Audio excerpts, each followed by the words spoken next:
Bismillahirrahmanirrahim. Assalamualaikum warahmatullahi wabarakatuh.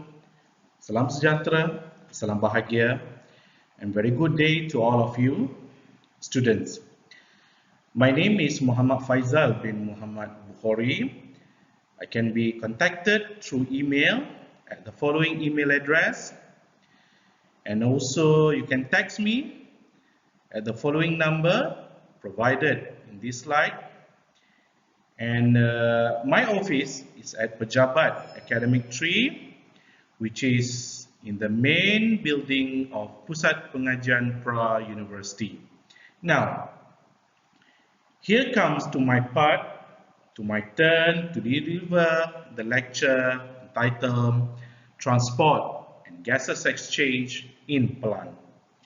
We are still under learning unit number 2, which is Biochemistry, Cell Structure and Function.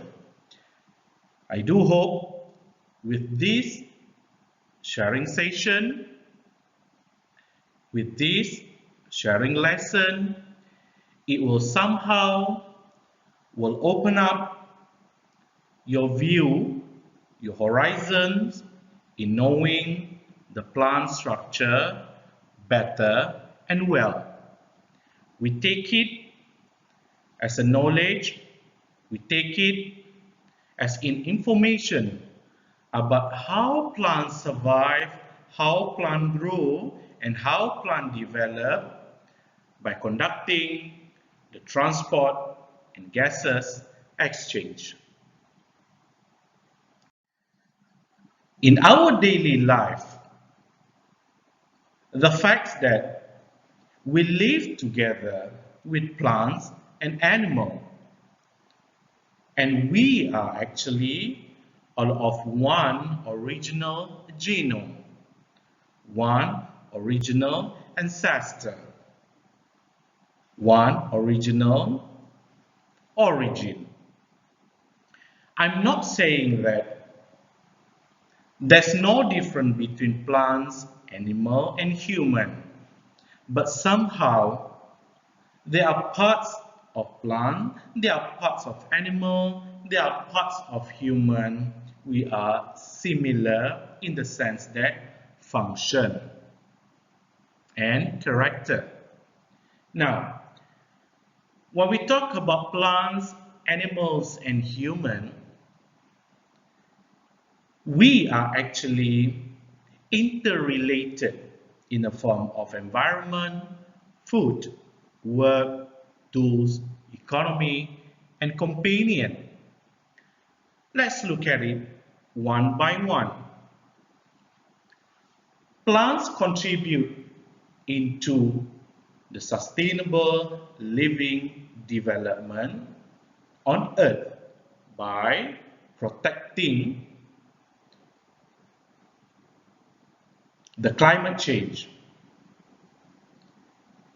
Apart from that, we can associate the plant, the animal, as well as human in the environment protection scheme. As in the form of food, some animals need plant. We humans need plant and animal as a source of food. In the form of work, we human,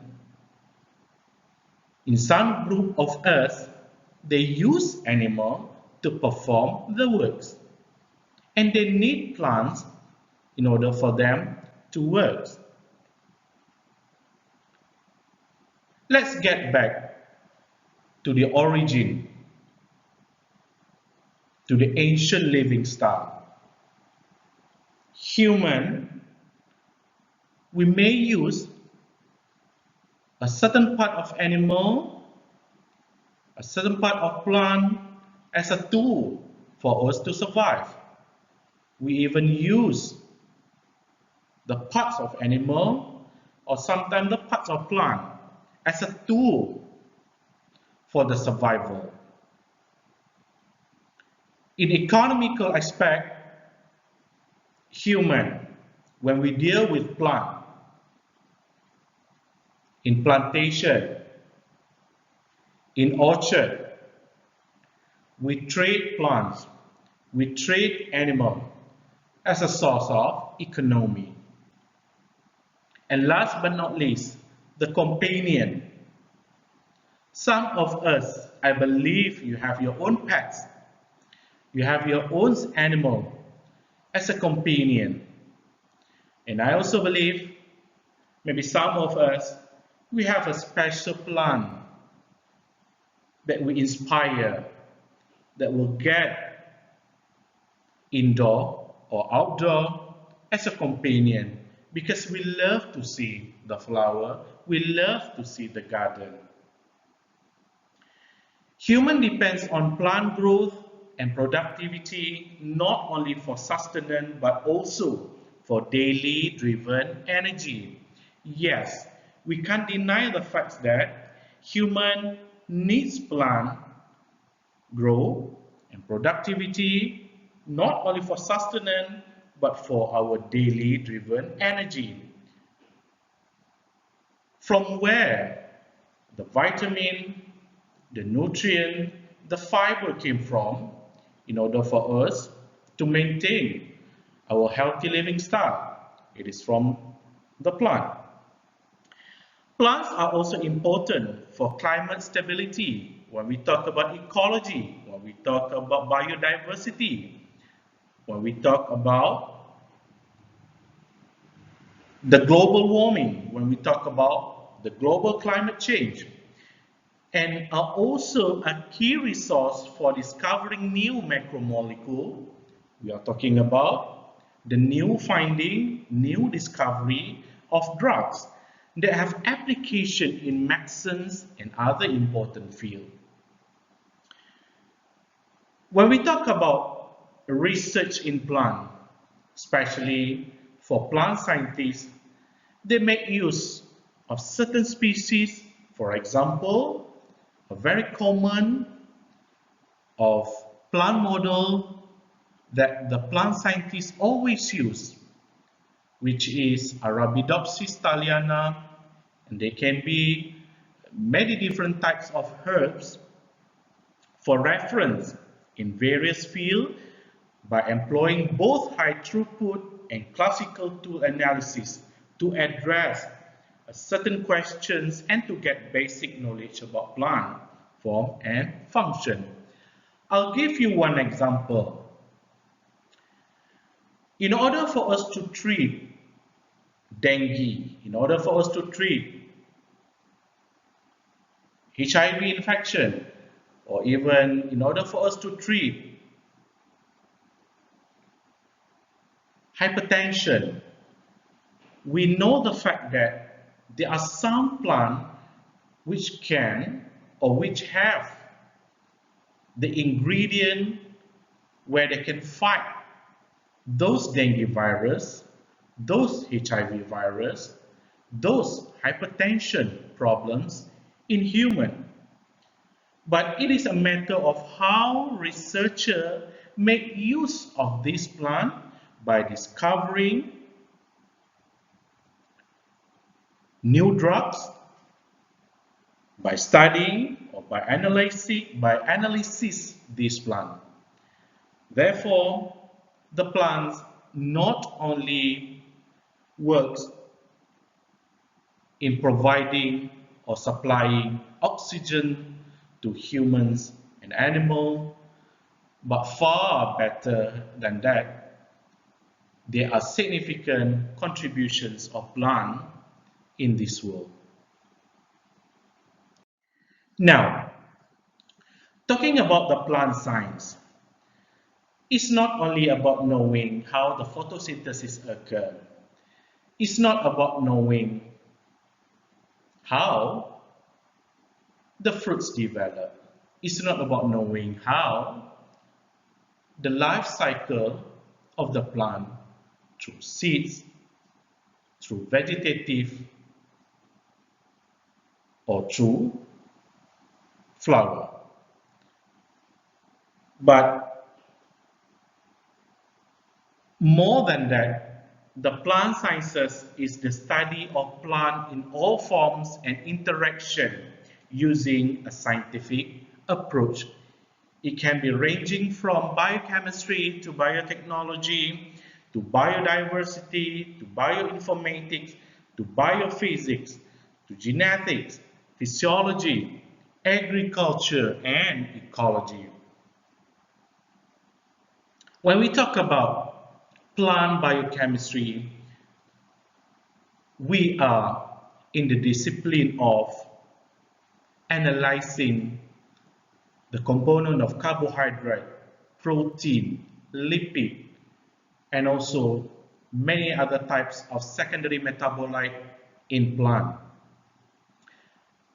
When we talk about the discipline of biotechnology in plant science, I believe you have heard about genetically modified organism. So the knowledge, the know-how, and know-what of doing transformation to produce high-value plant originally or started with the biotechnology in plant science. Biodiversity, very close to us in our daily life. Plants contribute into saving the earth by protecting the ozone layer, by producing more oxygen and absorbing more carbon dioxide, and also contributing in terms of reducing the heat on the Earth's surface. Bioinformatics, the discipline of where the incorporation of mathematical knowledge into biology. The predictions about a certain level of biological measure will be conducted in the form of mathematical formula and computer technology. When we talk about biophysics, I believe you have gone through extensive lessons about mitosis. But what makes the mitosis in plants efficiently takes place after the injury happens on the plant cell? Of course, the physics knowledge, the physics element of wave, of kinetic, of motion will take place in this issue where cell will communicate to one another by a specific wave, by a specific motion, by a specific trigger of kinetic. Genetic somehow very closely related to biotechnology. Physiology, the discipline where we are going to scrutinize in this lecture when we talk about plant transport system, especially transportation of water, transportation of food, and gases exchange. Agriculture, we need the agricultural products every day for vegetables, for fruits. We can deny the importance play of agriculture related to plant in our daily life. And last but not least, the ecology, where we can associate it with biodiversity.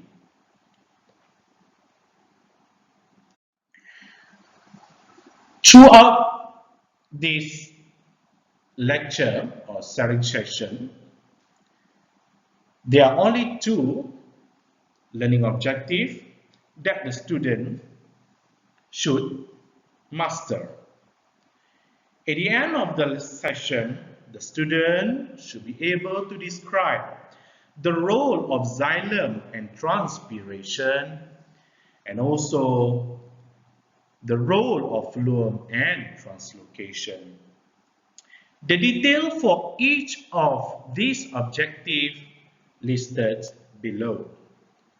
Under the xylem and transpiration, we will look at how the water being uptake and mineral being uptake by root structure.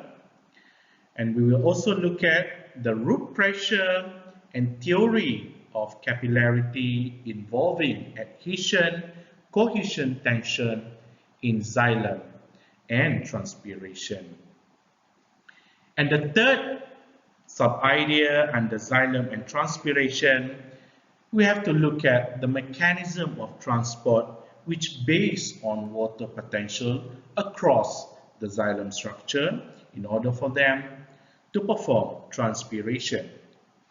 The second objective, phloem and translocation.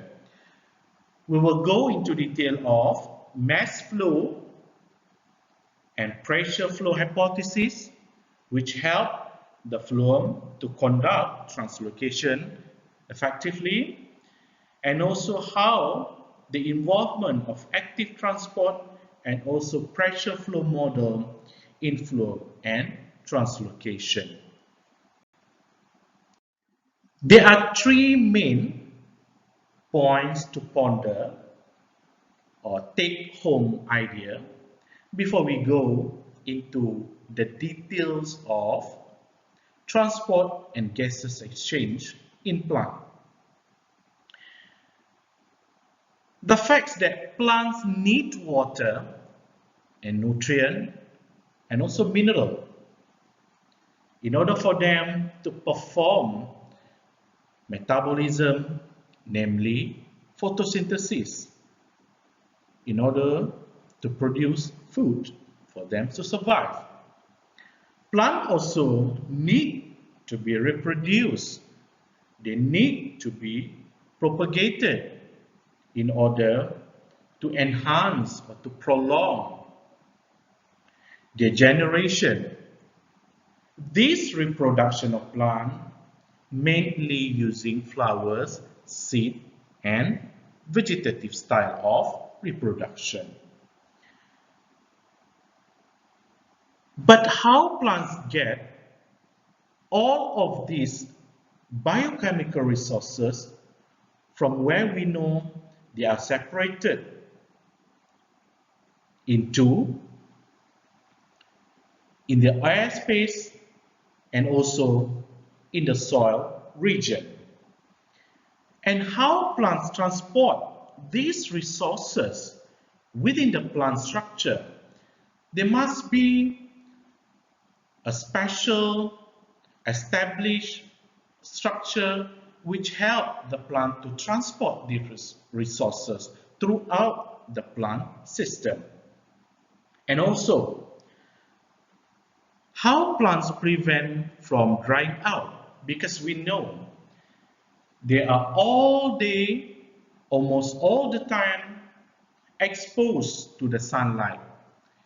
If they are not exposed to the sunlight, there will be a limitation for them to perform photosynthesis.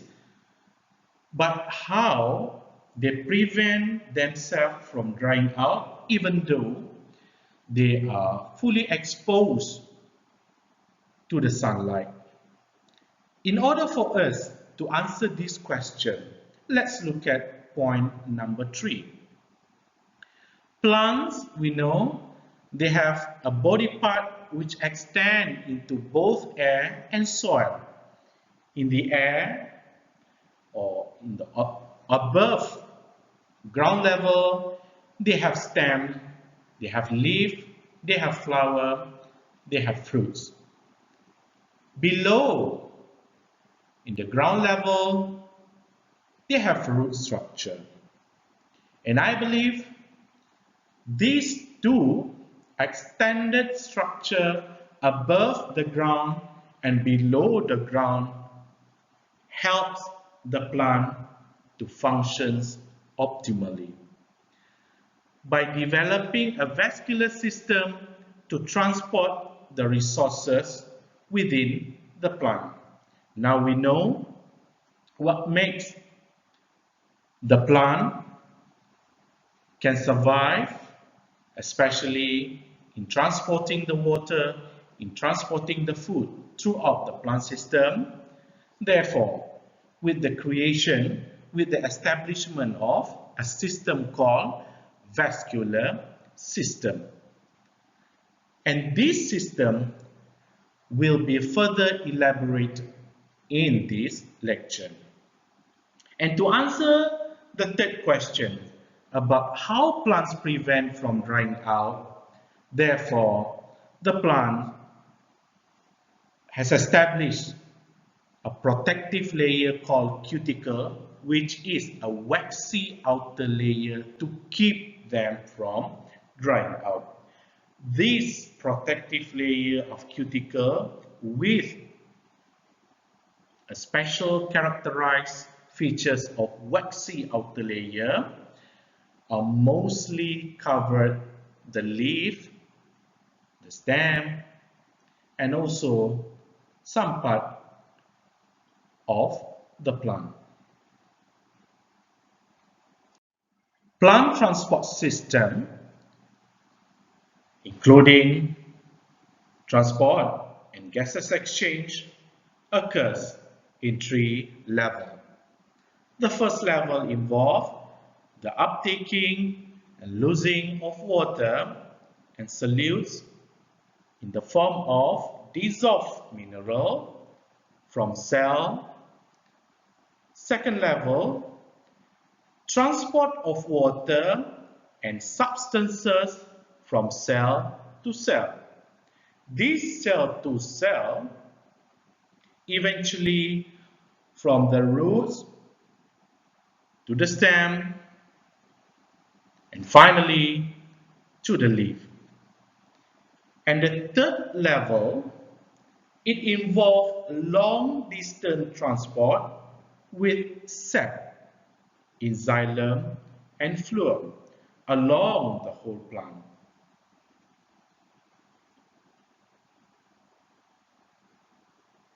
So, you have to bear in mind three important levels in plant transport system. It involves uptaking and losing of water and solutes from cell, the transportation of water and solutes from cell to cell, and the occurrence of this transport in long distance transport in xylem and phloem along the whole plant. This diagrammatic cross-section of the root is showing you the basic structure of the component which normally involve in uptaking the water from the soil into the plant. Here we can see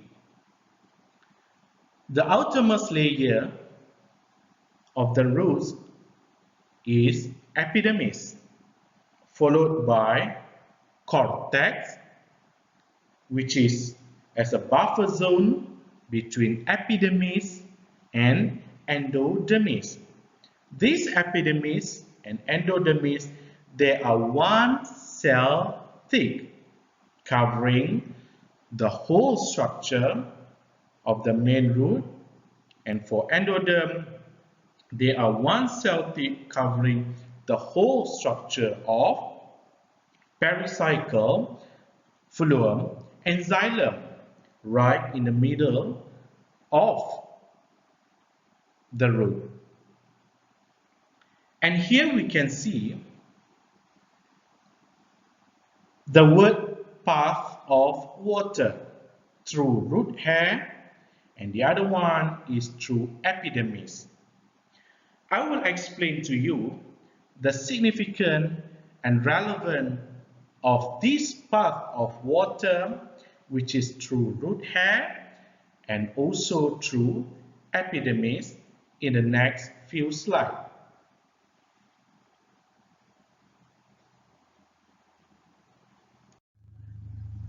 This diagram is also showing you the cross section of the root, with one area on the left is a protruding root structure from the main taproot.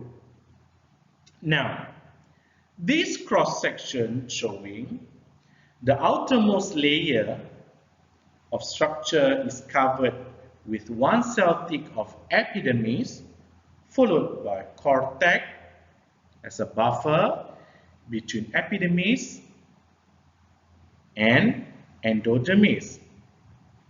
Endodermis is covering the pericycle, covering the phloem, and covering the xylem.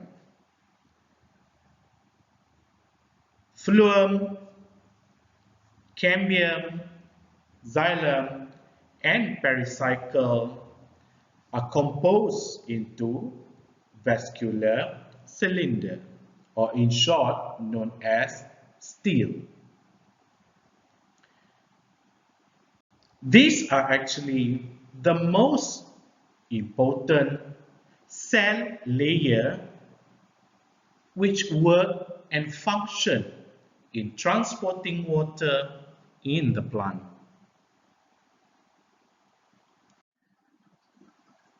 In this slide, they are microscopic structure of xylem, and also they are diagrammatic structure of xylem and phloem.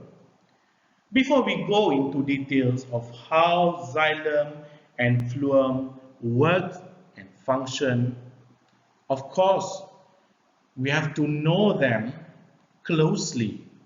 What makes them can work effectively, what makes them can work efficiently in transporting water, in translocating the food. Xylem made up of vessel. These vessels are known as vessel member because there are many vessels. At the end of each end of vessel, there are perforated plates. Xylems are also composed with tracheids and also fiber. Meanwhile, in phloem, they are made up of vessel, mostly known as sieve element. They are also a companion cell in the structure of phloem, together with the fiber. At each end of phloem sieve element, they are sieve plate in compared to the xylem, and they are perforated plates. Meanwhile, in phloem, they are sieve plate. Of course, the differences will determine different functions and different purpose.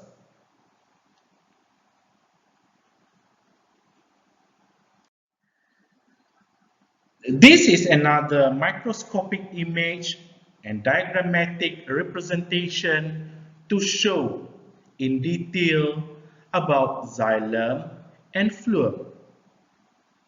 In xylem, we can see within the vessel structure, there are spiral lignin as well as the annular lignin. Meanwhile, in the vessel structure of phloem, there are sieve plate connecting one vessel to another. And on the wall of xylem, they are pitted. Meanwhile, in phloem, they are not. There must be a certain reason or justification why on the wall of xylem, they are pitted, and on the wall of phloem, they are not. It must be something to do with the function of each structure. We will talk about the detail of this structure in the next few slides.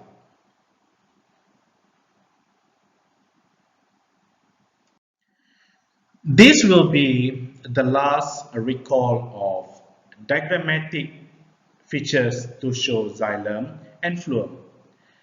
Before we move on, the real function and mechanism takes place in xylem and phloem. In xylem, there are vessels attached to one another, and the wall of this vessel, they are pitted. They are supported with trachea as well as the fiber. The pitted on the wall of xylem is because to support the mass flow of water along the xylem vessel. Meanwhile, in phloem, what we can see, there are sheath elements with joined together with a sheath plate structure. And this sheath plate structure function to filter, to classify, to screen the molecule size of food to be transported from one sheath element to another. And in phloem, they are associated with companion cell which function as a storage region before all of the food to be transported into the sheath plate. And finally, to the other parts of the plant which require the food to be transported.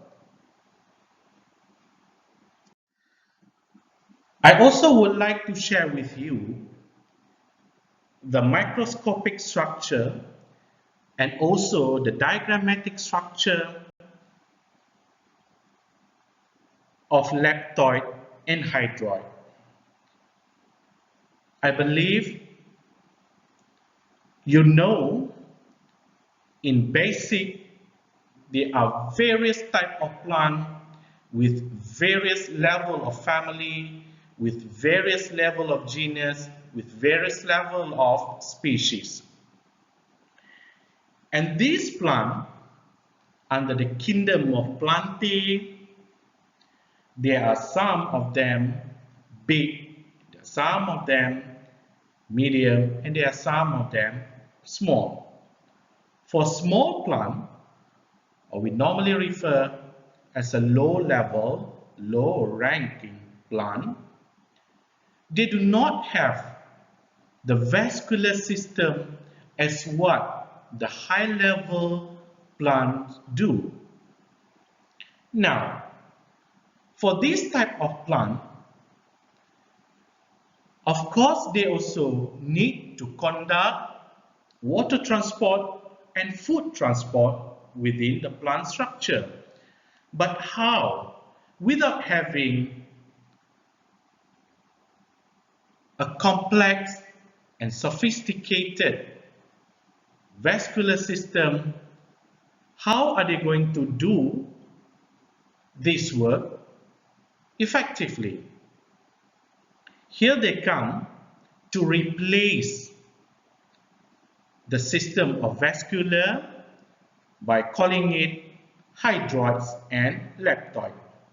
Hydroids and leptoid function similar to what the xylems and phloem do. Hydroid functions to transport water and leptoid function to transport food. And the location where we can find by doing the dissecting on this type of plant, the plant scientists also discover the location of these two structures are similar to what the xylem and phloem in high level plant, where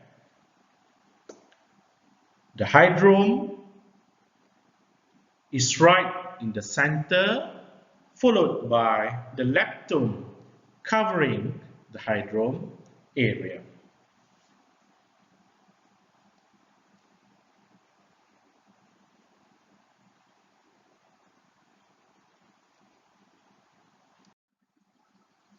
And for xylem and phloem, you have to bear in mind, please keep it in your mind frame, xylem function to transport sap in the form of water and dissolved mineral from roots to leaf. Meanwhile, the phloem, they transport sap in the form of water and sugar from source to sink.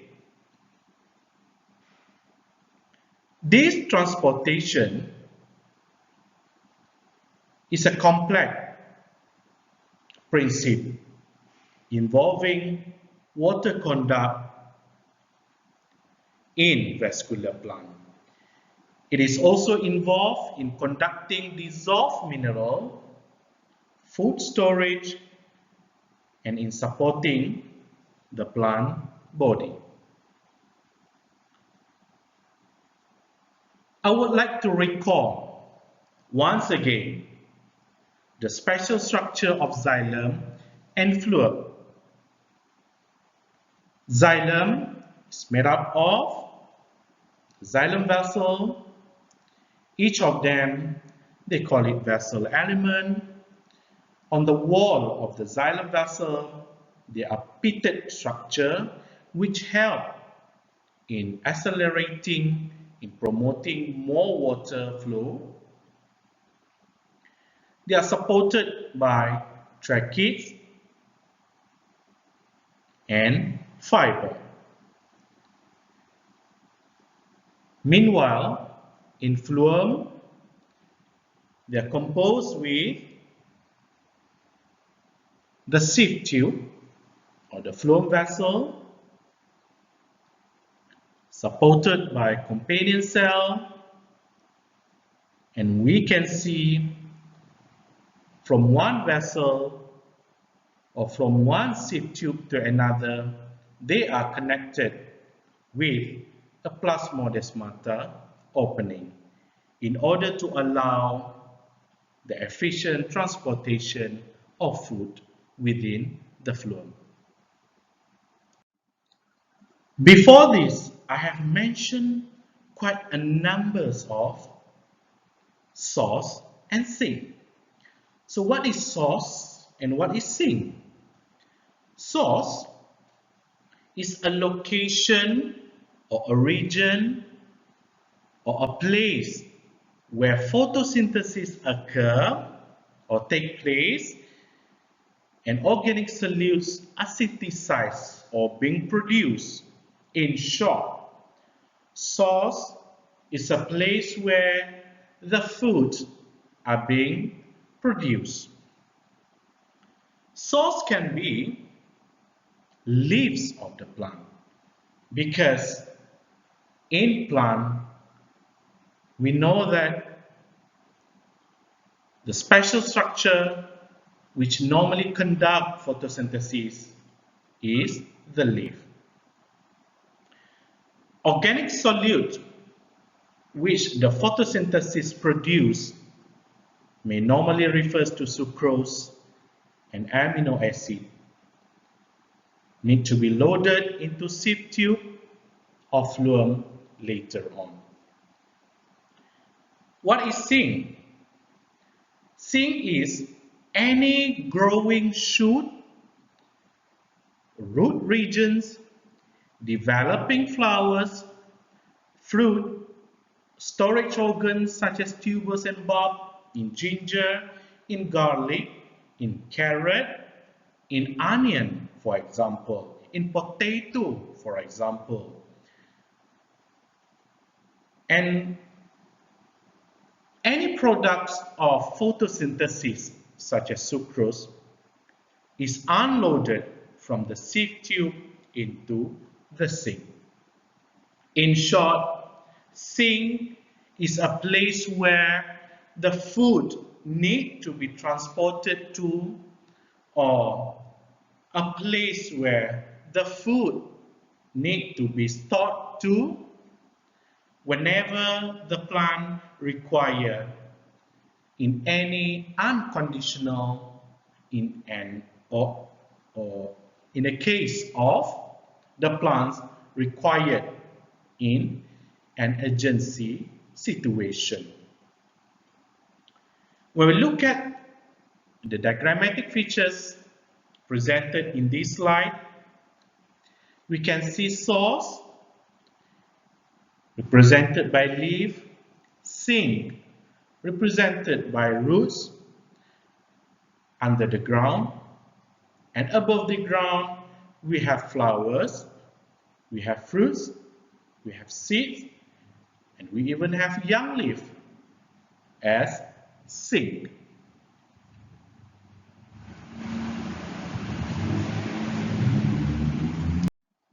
Here's again a recall. What is sources and what is sink? Sources is a region, a place of where the photosynthesis takes place to produce food. And next they'll be transported through phloem in the form of sucrose to the sink. Sink is where the place which we receive to store the food, and this place may refer to the fruits, the roots, the stem, and sometimes young leaf, which require the food to be supplied for the growth and development before they themselves can act as a photosynthesis center to produce the food for the plant. And before we end this section of knowing the xylem and phloem, I would like to display and discuss with you the special features of xylem and phloem which make them becoming very effective and efficient in doing their works in the plant. In xylem, they transport water and dissolve mineral. In phloem, they transport or translocate organic molecule, for example, sucrose and amino acids. In xylem, between one to another vessel, there's no end wall. Meanwhile, in phloem, from one to another sieve element or sieve tube, there are end walls with a special features of sieve plates. What is so important by having this sieve plate? These will function as to screen to filter only a specific size of molecule to be transported from one element to another element, or from one vessel to another vessel. It depends on the requirement of the sieve plate. In xylem, the transportation of water and dissolved mineral takes place in one-way direction. Meanwhile, in phloem, the translocation of organic solutes takes place in two-way direction. This is simply because in xylem, the transportation of water in and dissolved mineral takes place from roots up to the stem, up to the leaf. That's why the transportation occurs in one-way direction. There is no two-way direction in xylem because there is no need or no requirement of transporting water from the leaf to the stem back to the roots. What about phloem? The translocation of organic solutes takes place in two-way movement. This is simply because the place where the source are producing the foods, it can be on top of the plant, and it can be in the middle of the plant, and it can be on the lower part of the plant. And the place where they need the food to be stored or to be transported to, or we call it sink, it can be on top of the plant, it can be in the middle part of the plant, and it can be in the lower part of the plant. Therefore, phloems, they allow the direction of food translocation to take place in two-way direction. In order to ensure the passing through of the food can take place efficiently throughout the plant. And in xylem, the outer cells are not living. They are known to be a developed and mature xylem to be deaf.